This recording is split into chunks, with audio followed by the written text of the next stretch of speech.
Let's eat some steak. I got a sirloin cap. To be honest, I don't know what a sirloin cap is, but it's meat, so it'll be great. It's also huge. It came out the perfect temperature too. I also have some fried potatoes. Those are so good. Almost forgot the flaky salt. Beautiful. Let's dig in.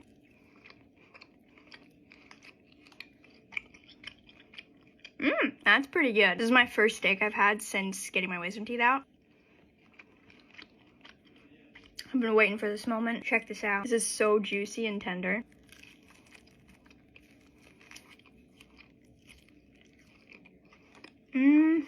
First I roasted this, then I seared it in a pan. I think you call that reverse searing? Something like that.